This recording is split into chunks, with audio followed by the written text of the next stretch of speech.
안녕하세요. 도침으로 만성 통증을 치료하는 오래한의원 홍원장입니다. 수술하면 다 끝날 줄 알았는데 왜 다시 아프죠? 재수술 이야기가 나와서 너무 무섭습니다. 이런 고민 혹시 하고 계신가요? 오늘은 디스크 수술 후 통증이 다시 발생하는 이유와 그에 대한 비수술적 치료법, 특히 도침 치료에 대해 말씀드리겠습니다. 허리 디스크, 목 디스크, 경우에 따라 수술이 꼭 필요합니다.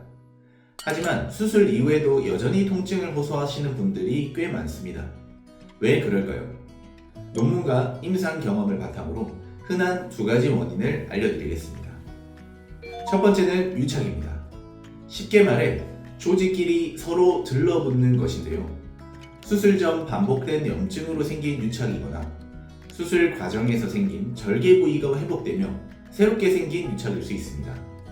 이 유착이 신경 주변, 근육, 인대 사이에 생기면 MRI에서는 잘 보이진 않지만 지속적인 통증을 유발할 수 있습니다.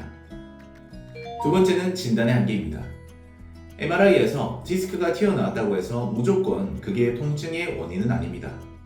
한 연구에서도 아무런 증상이 없는데도 디스크 돌출이 보이는 사람이 꽤 많다고 합니다.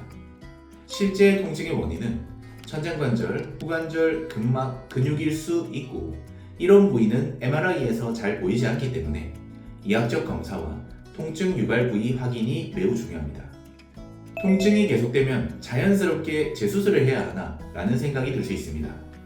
하지만 꼭 그렇지는 않습니다. 수술 없이도 시도해볼 수 있는 효과적인 치료법이 있습니다. 그 대안 중 하나가 바로 도침 치료입니다. 도침은 칼날 모양의 특수한 침으로 일반 침으로는 닿기 어려운 깊은 유착 부위를 정밀하게 분리할 수 있습니다. 이 과정을 통해 혈류가 개선되고 염증이 해소되며 통증의 원인이 되는 유착을 제거하게 됩니다. 도침 치료는 약물을 쓰지 않고 반복 시술이 가능하며 근육과 인대의 기능을 개선하는 데도 도움이 될 수 있습니다. 도침이 효과를 발휘하려면 어디에 유착이 있는지, 어떤 문제가 있는지 정확히 진단하는 것이 매우 중요합니다. 예전 유착인지, 수술 후 새로 생긴 유착인지, 혹은 다른 원인 때문인지 정확히 파악한 후 치료에 들어가야 제대로 된 결과를 기대할 수 있습니다. 실제 논문에서 소개된 사례입니다. 48세 남성은 허리 디스크 수술을 2번이나 받았지만 여전히 통증이 심했고 일상생활도 힘든 상황이었습니다.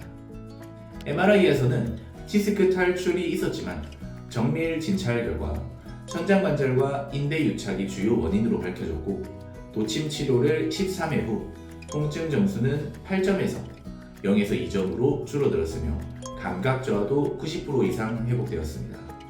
도침 치료는 통증의 원인이 유착, 근막, 관절 문제일 때 특히 효과적입니다. 하지만 다음과 같은 경우에는 적용이 어려울 수 있습니다. 신경 손상이 심한 경우, 뼈 자체의 손상이나 기형이 있는 경우, 감염이나 종양성 질환, 이런 점을 한의사의 진단을 통해 꼼꼼히 확인해야 합니다. 지금 이 영상을 보고 계신 분들 중엔 수술 후에도 계속되는 통증 때문에 불안하고 지쳐 계신 분들도 계실 겁니다. MRI는 괜찮다는데 나는 계속 아프고 통증의 원인조차 설명 안 되는 현실 앞에서 답답함을 느끼셨다면 오늘 이야기한 내용을 기억해 주세요. 디스크가 전부는 아닙니다. 통증은 보이지 않는 조직 사이의 유착, 근막, 관절 문제에서 비롯될 수 있습니다. 한 번쯤은 수술 말고 다른 가능성도 생각해 보셔야 합니다. 그 가능성을 여는 열쇠 중 하나가 바로 도침 치료일 수 있습니다. 혹시 이 영상이 여러분의 통증에 대한 고민을 다시 바라보는 계기가 된다면 그것만으로도 큰 의미가 될 것입니다. 오늘은 디스크 수술 후 제 통증의 원인과 도침 치료의 효과적인 접근에 대해 말씀드렸습니다. 치료는 맞춤형으로 접근해야 하며 도침 치료가 모든 분께 맞는 것은 아닙니다. 하지만 정확한 진단이 선행된다면 재수술 없이도 통증을 줄일 수 있는 방법은 분명 존재합니다. 궁금한 점은 댓글로 남겨주시고 더 많은 영상이 궁금하시다면 좋아요와 구독 부탁드립니다. 감사합니다.